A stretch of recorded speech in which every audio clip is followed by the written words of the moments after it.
Welcome to Tolkien Trivia, where I talk about odd things I find in the general Middle Earth Legendarium and try to explain strange mysteries and explore corners of it.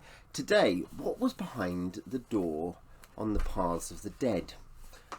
This is a strange thing. I didn't pick up, actually. I don't think I'd ever realised it was a thing through 3 reads to my 4th read, and I'm sure you all will have got there before me.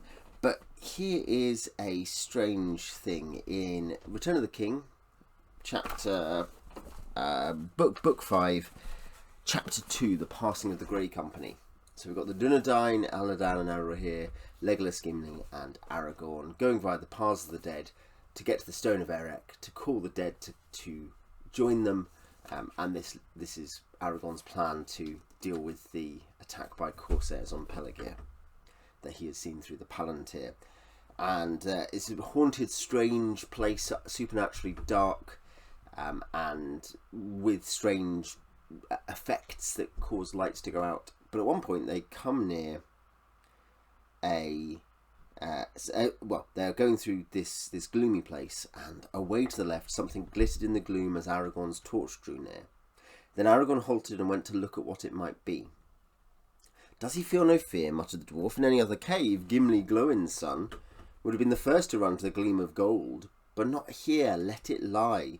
Nevertheless, he drew near and saw Aragorn kneeling, while Eladan held aloft both torches. Before him were the bones of a mighty man. He had been clad in mail, and still his harness lay there whole, for the cavern's air was as dry as dust, and his hauberk was gilded.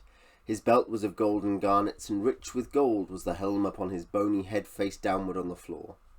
He had fallen near the far wall of the cave, as now could be seen, and but before him stood a stony door closed fast. His finger bones were still clawing at the cracks. A notched and broken sword lay by him, as if he had hewn at the rock in his last despair. Aragorn did not touch him, but after gazing silently for a while, he rose and sighed. "Hither shall the flowers of Cymbalmuna come never unto the world's end," he murmured. "9 mounds and 7 there are now green with grass, and through all the long years he has lain at the door that he could not unlock. Whither does it lead? Why would he pass? None shall ever know. For it is not my errand," he cried, turning back. So we have here a mystery. There's a person by a door, and it seems pretty obvious that Aragorn identifies him there as a king or prince of Rohan, and that's what you get from Aragorn. Why he went there, what is there, we don't know. Why is the door there? Why does he seek to pass the door? Aragorn seems to know some background on this person he does not mention. We do find out that background. This is in the chapter Return of the King, Book 5, Chapter 3, The Muster of Rohan. And Theoden is explaining stuff to do with the Paths of the Dead. "The road we have climbed is the approach to the door yonder in the dim halt," Theoden says, "but what lies beyond..." this is Éomer, sorry.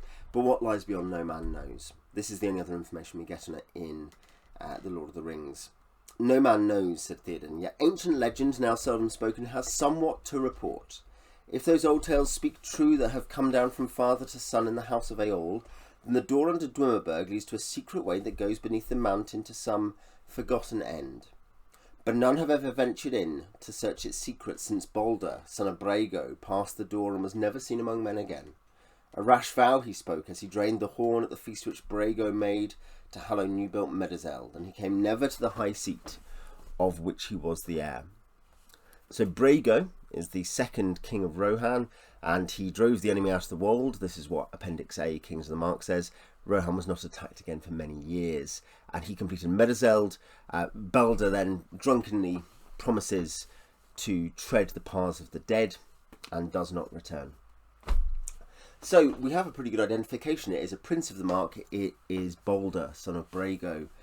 Balder has a particular resonance for Tolkien. It would have for Lewis as well, for reasons you'll know if you've read Surprised by Joy. But Balder the Brave, the Norse god. So there's this resonance, this doomed youth who has obviously died trying to get into a door on the Paths of the Dead, but we still do not know what the door leads to. and Theoden says, folk says that dead men out of the dark years guard the way in and will suffer no living man to come to their hidden halls. So Theoden connects it to the dead men. That's whatever the halls are, is that. Now, we do have one other source, and it is an odd source because it is part of an essay of which another part is in Unfinished Tales. It's the Rivers and Beacon Hills of Gondor essay, part of which is in Unfinished Tales, part of which is in the magazine Vineyard Tengwar, issue 42.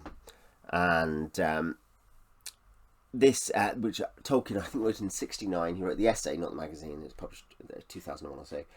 But he wrote the essay in about 1969 or so. He didn't finish it. It was in response, I think, to questions about the rivers and about the connection of the various rivers in Gondor. And he obviously therefore is talking about the uplands of Gondor, and that includes Morthond, which comes near Erech. And this is what he says: the men of darkness build temples, some of great size, usually surrounded by dark trees, often in caverns, natural or delved, in secret valleys of mountain regions, such as the dreadful halls and passages under the haunted mountain beyond the dark door, the gate of the dead, in Dunharrow. The special horror of the closed door before which the skeleton of Balder was found was probably due to the fact that the door was entrance to an evil temple hall to which Balder had come, probably without opposition up to that point. But the door was shut in his face, and enemies that had followed him silently came up and broke his legs and left him stir in the darkness, unable to find any way out. Tolkien does not say there who these enemies are. Perhaps they are the army of the dead, they are the ghosts of the dead, perhaps they are dark worshippers, but we have from Tolkien what seems to be a clear identification of what the door is. There is a temple to either Melkor or to Sauron, and during the Dark Years, I suppose you might be tempted to think Sauron, because if he is present in Middle Earth and Numenor is not, then it's Sauron, so perhaps it's a place to worship Sauron, but then it's underground, it's hidden away. Maybe it's actually to Morgoth, which would echo some other ways that later Morgoth worship is depicted. So we have Balder come into the darkness, into the paths of the dead. Presumably he has a torch. He comes, he finds a door, he thinks, I want to find out what's behind this door. He's looking at it, it's blocked. He's then attacked, and he's crippled, and his light removed, so he does not know where he is, other than there's a door here. So then he presumably keeps trying to open the door or until he dies. So that is who is at the mysterious door on the paths of the dead. That is where he'd come to, and that is why he died there, as far as we can tell from Tolkien's writings. If you have any alternative theory or any other information I've missed, put it in the comments. Till next time.